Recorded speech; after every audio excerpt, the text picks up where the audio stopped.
The universe is waking up, and you are its eyes. This is the story of consciousness exploring its own nature, a journey that reveals the deepest truths about who you really are.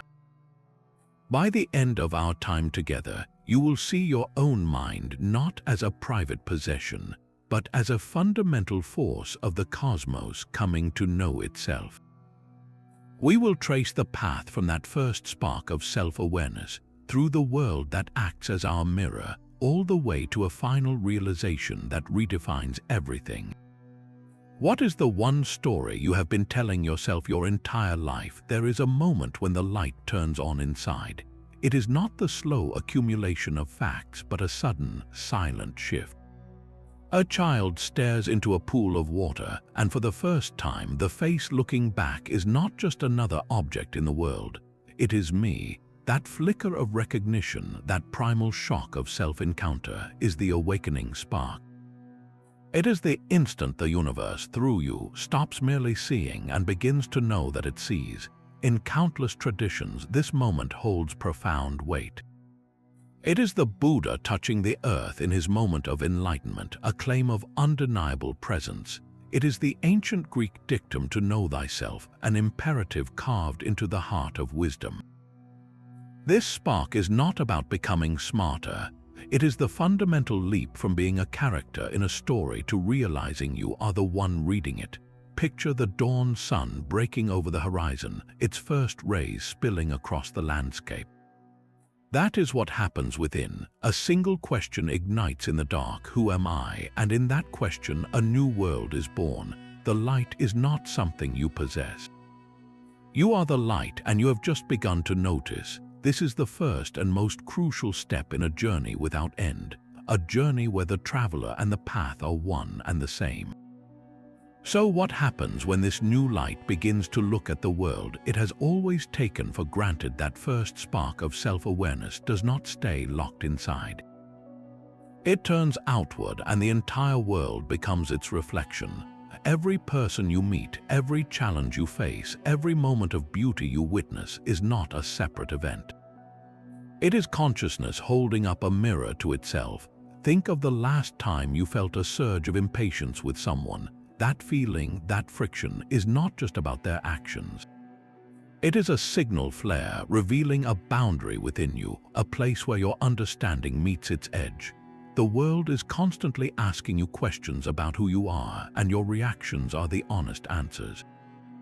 A breathtaking sunset does not create the awe within you. It resonates with a capacity for awe that was already there, sleeping. In that moment, you are not just seeing beauty, you are seeing your own ability to be moved by it. Your relationships are perhaps the most potent mirrors. The qualities you admire most in others are often unrecognized fragments of your own potential. The traits that irritate you can point directly to the parts of yourself you have been unwilling to face. This is not a metaphor. It is the fundamental mechanics of how consciousness learns. It projects itself outward in order to see itself more clearly. A sculptor shapes clay to understand the form within the stone. In the same way, consciousness shapes its experience of the world to understand its own nature. The mirror shows you not only what is, but what is possible. When you feel a deep connection with another person, you are glimpsing the underlying unity from which you both arose. When you struggle against the world, you are discovering the contours of your own separate self. So the next time you find yourself in a difficult situation, pause for just a moment. Before you react, ask what this reflection is trying to show you about the one who is looking. The entire universe is your silent teacher, and every single moment is its lesson. But this mirror of the world is only the first reflection.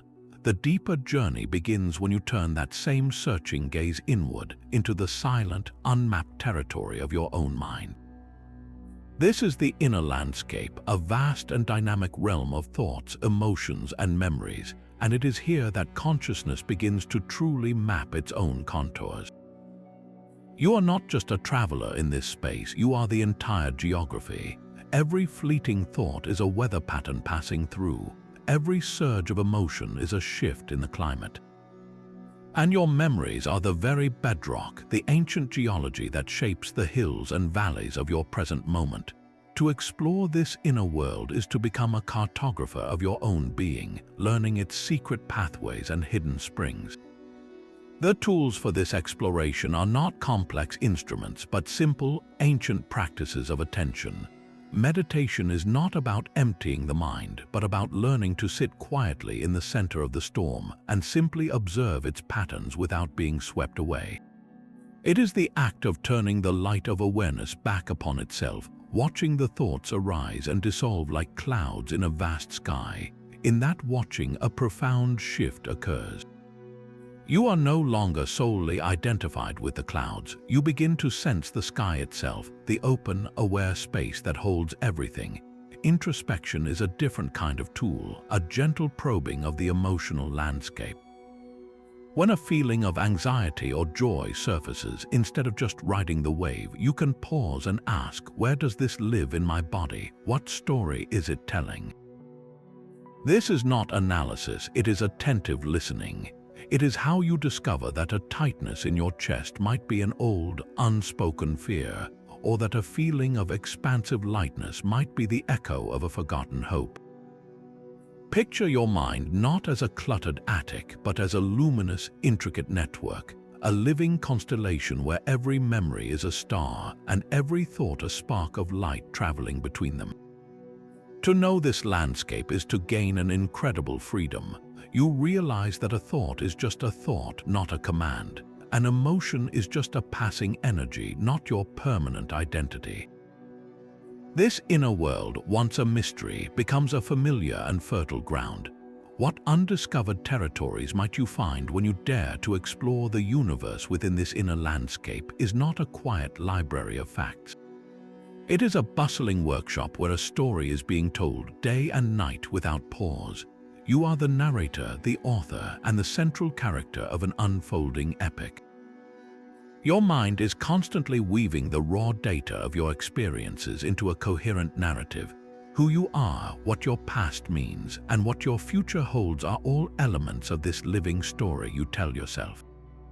A difficult conversation is not just an exchange of words, it becomes a chapter in your saga of being misunderstood. A moment of unexpected kindness can reshape your entire view of humanity. This storytelling is not a flaw, it is the very function consciousness uses to navigate a complex world. It creates a sense of continuity, a self that stretches from yesterday into tomorrow. But here lies both the power and the profound peril. The story is not the territory, it is a map, and like any map, it can be brilliantly accurate or dangerously misleading. The author is not a perfectly objective scribe. This inner storyteller is subject to a host of cognitive biases, subtle filters that shape the tale without your conscious consent. One of the most common is confirmation bias, where your mind selectively remembers details that support your existing beliefs and quietly discards the rest. If your story is "I am unlucky in love," you will collect every minor rejection as proof, while overlooking the moments of genuine connection. Another is the negativity bias, which gives far more weight to threats and failures than to safety and successes, a survival mechanism that can paint your entire world in shades of anxiety. You are, in a very real sense, the author of your perceived reality. The story you consistently tell about your life becomes the life you live. A person who believes they are resilient will interpret a setback as a challenge to be overcome. The same event for someone whose story is one of victimhood becomes confirmation of their powerlessness. The event itself is neutral, but the narrative you wrap around it determines its emotional impact and its ultimate meaning. This is an immense responsibility, but also an incredible liberation. It means you are not irrevocably bound to the first draft of your story, written in the haste of childhood or the pain of old wounds. You can pick up the pen, you can question the plot. Is the story that you are not good enough actually true, or is it just a familiar, comfortable narrative your mind has been repeating for years? The next time you feel a surge of a familiar, limiting emotion, pause and ask, what is the story I am telling myself right now? Then, with gentle curiosity, ask the most powerful question an author can pose. Is there another way to tell this? The narrative is not set in stone. It is written on water and you hold the pen. So what happens when you learn to read between your own lines? This persistent author, the one telling your story, feels so solid and real. It sits at the center of your experience, the unchanging eye that seems to own your thoughts, direct your actions, and stand apart from everything else. Yet what if this most intimate certainty of being a separate self is the most convincing story your consciousness has ever told? Across wisdom traditions, from the non-dual teachings of Advaita Vedanta to the heart of Zen Buddhism, there is a radical and consistent challenge to this core assumption. They suggest the separate self is not a fixed entity but a temporary construct, a focal point that consciousness creates in order to navigate the world. It is a necessary tool but a profound misidentification. Think of a single wave in the ocean. It rises from the water, forms a distinct crest, and for a moment believes itself to be a unique and independent thing. It has its own shape, its own journey, its own life story of traveling across the sea. It might fear its own end, the crash upon the shore, because it believes its existence is confined to that temporary, individual form. But the wave was never separate from the ocean. Its very substance is ocean water. Its energy is the ocean's energy. Its rising and falling are just movements within a vast, inseparable whole. The sense of being a separate self is exactly like that wave believing it is only its temporary crest. You feel like an isolated individual because your consciousness is focused through the lens of your body, your personal history, and your stream of thoughts. This creates a convincing center of gravity, a psychological headquarters, you call me. But just as the wave is an expression of the ocean, you are an expression of a much larger conscious presence. The body and mind are not a container for consciousness, they are manifestations of consciousness. When this insight moves from an intellectual concept to a lived experience, the world shifts. The boundaries that felt so rigid begin to soften. The feeling of being a lonely island of self adrift in a sea of otherness starts to dissolve. What remains is not a void, but a profound and unshakable sense of connection. The peace that arises from this is not the absence of conflict, but the deep understanding that you are not, and never were, a fragile fragment fighting for survival. You are the ocean itself, temporarily experiencing itself as a wave. This does not erase your personality or your unique journey. The wave still has its beautiful, individual form. But it is freed from the existential terror of its own disappearance because it knows it is fundamentally, eternally, the ocean. Your story is still being written, but the author you thought you were is revealed to be a character within a much grander narrative. And in that realization, a great and burdensome weight is lifted. This separate self, once the author of your story, now finds its boundaries dissolving into a wider field of awareness. And it is here, in this space of connection, that consciousness performs its most beautiful and intricate exploration. It looks into the eyes of another and begins to see itself. Empathy is not just a feeling of understanding someone else's pain or joy. It is a momentary collapse of the mental barrier that says you are there and I am here. In that moment, their experience resonates within you not as a foreign concept but as a shared reality. You feel a friend's grief and a sadness rises in your own chest. This is not you imitating their feeling. It is a single wave of sorrow moving through the ocean of a shared consciousness, touching you both. Love, in its purest form, is the ultimate expression of this. It is not a transaction between two separate selves trying to get their needs met. It is the startling and joyful recognition of your own essence in another being. When you look at someone you love deeply, the story of me and you softens, and for a breathtaking instant there is only us.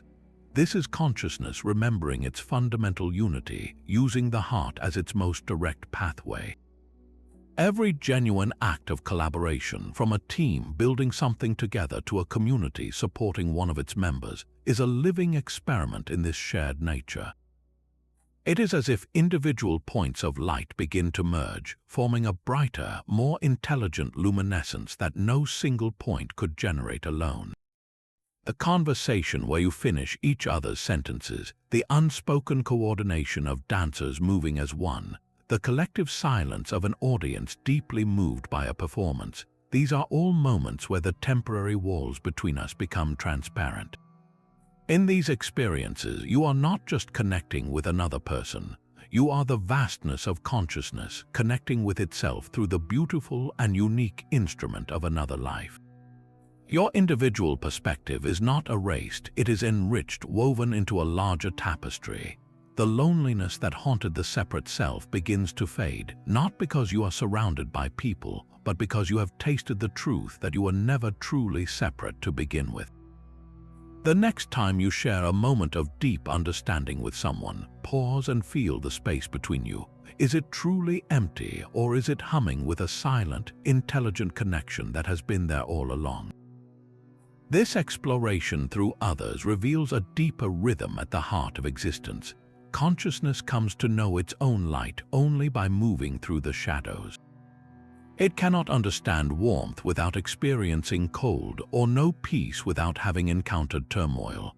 This is the fundamental dance of duality, the great, necessary interplay of opposites that gives definition to life itself.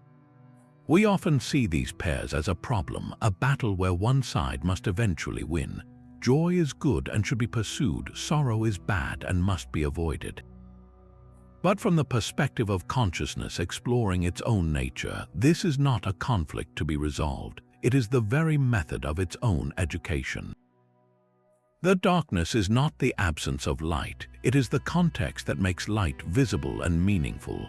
Your moments of deepest sorrow have carved out a hollow space within you, a capacity that later allows you to feel joy with an intensity that would otherwise be impossible. They are not enemies, they are partners in a single, unfolding process of understanding. A beautiful illustration of this principle is the ancient symbol of yin and yang.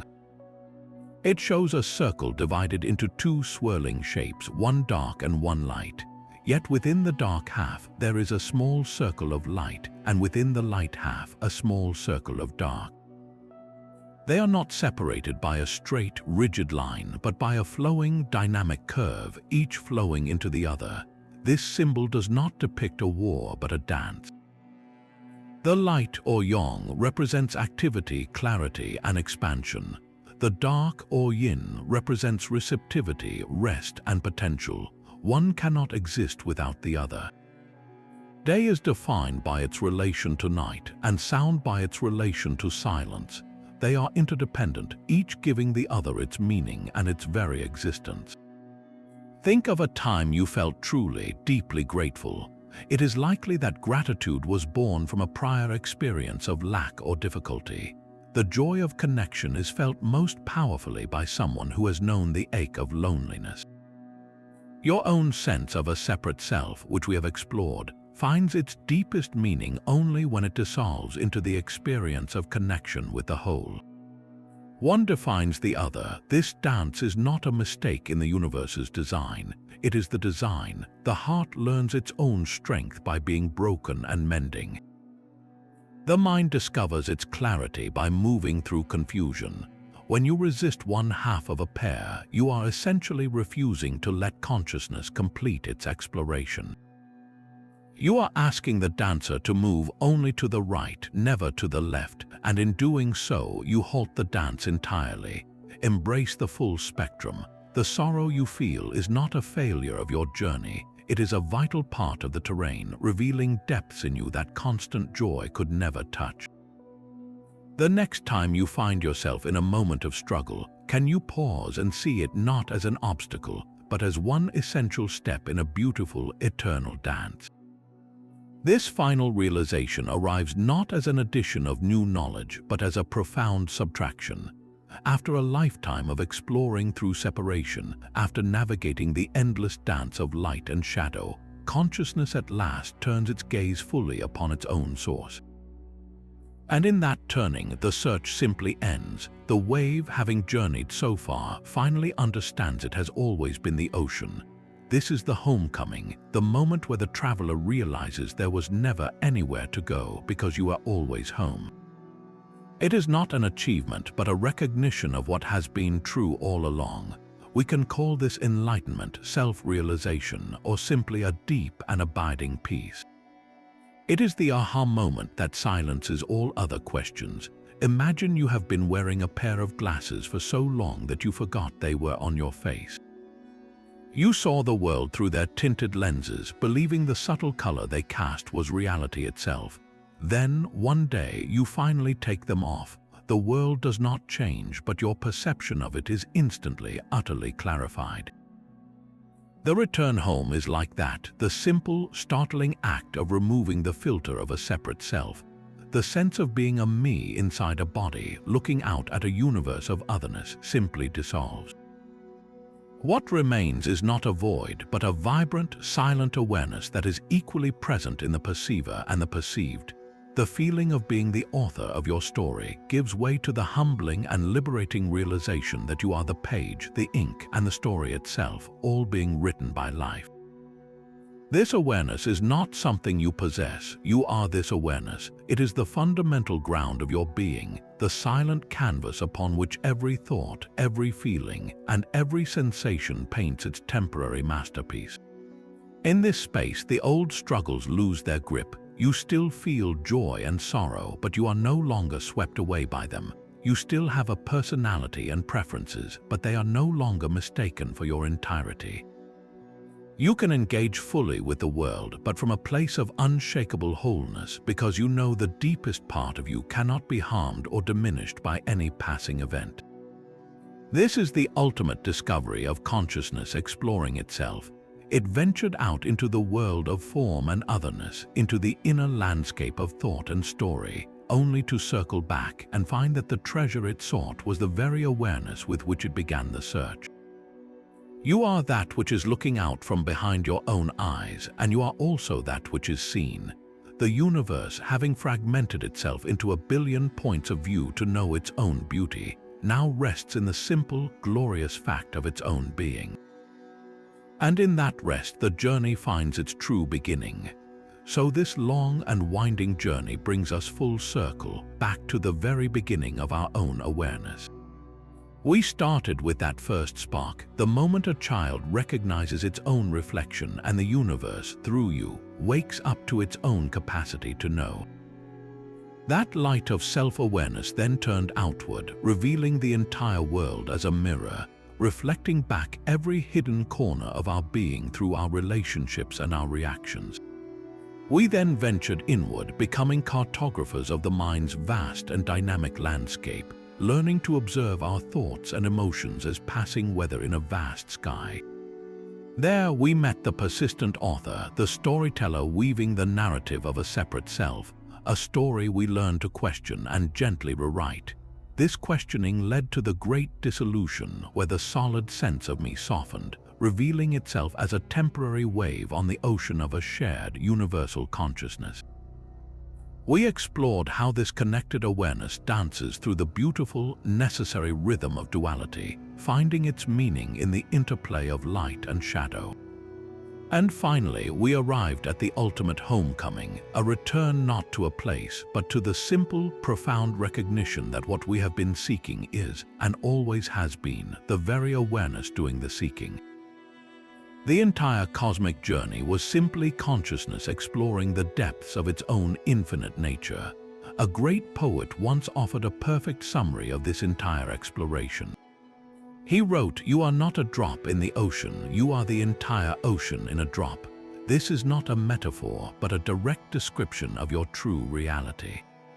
The separate self you have taken yourself to be is the single, beautiful drop. The vast, silent, intelligent awareness that you fundamentally are is the entire ocean. You are both at once. Your journey is complete, yet it is also just beginning, because to live from this understanding is to engage with the world in a completely new way. We would love to hear from you. In the comments below, please share a moment when you felt a glimpse of this deeper connection, a time when the mirror showed you something unexpected, or when the story you told yourself suddenly changed. Your experience is a vital part of this ongoing exploration.